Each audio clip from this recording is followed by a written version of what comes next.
Giles, tell us about this report and some of the reaction. Well, Mike, the first half of this report is actually very clear because Robert Mueller is very clear in saying that the Russians interfered in the 2016 US election in a systematic and sweeping fashion. He also crucially says that the Trump campaign didn't coordinate with the Russians in that effort.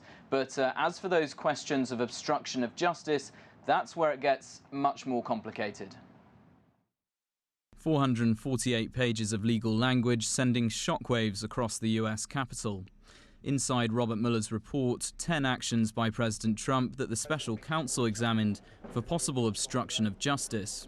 They include the president calling then White House counsel Don McGahn in June 2017 and telling him to have Mueller removed. Also, after Trump fired former National Security Advisor Michael Flynn, he told former FBI Director James Comey, "I hope you can see your way clear to letting this go, to letting Flynn go." Trump has denied saying that. As the report's details trickled out, President Trump called it game over for his opponents, despite revelations he called the start of the investigation the end of his presidency. And they're having a good day. I'm having a good day, too. It was called No Collusion, No Obstruction. There never was, by the way, and there never will be.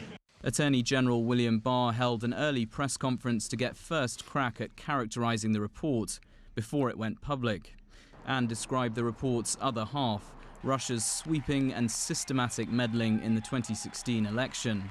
After nearly 2 years of investigation, thousands of subpoenas, hundreds of warrants, and witness interviews, the special counsel confirmed that the Russian government sponsored efforts to illegally interfere with the 2016 presidential election, but did not find that the Trump campaign or other Americans colluded in those efforts. But after getting their hands on the report, Democrats are now questioning Barr's decision to clear the president of obstruction of justice. Attorney General Barr appears to have shown an unsettling willingness to undermine his own department in order to protect President Trump. Barr's words and actions suggest he has been disingenuous and misleading in saying the president is clear of wrongdoing. Now, Democrats have actually got their hands on at least most of this Mueller report, but of course now they are pushing for much, much more. They're demanding the full report to be released to them without any of those sections blacked out, without any of those redactions, and they're also demanding that Robert Mueller goes up to Capitol Hill in the coming weeks and testifies under oath to the US Congress.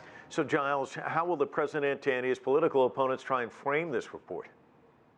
Well, the Democrats are making a lot of hay of the fact that they're accusing the Attorney General William Barr of mishandling the release of this report to Congress and to the public. They say that in the press conference that he gave right at the start of the day before the report was released, that he acted more like Donald Trump's personal lawyer than the Attorney General of the United States. As for the reaction here at the White House, the president isn't in residence now overnight, but I think that can be summed up by a tweet that he put out earlier on in the day. It was a sort of Game of Thrones style image. It showed the president with his back to the camera and simply the words "game over." That's the message that Donald Trump and the White House and the Republicans are trying to send to their opponents.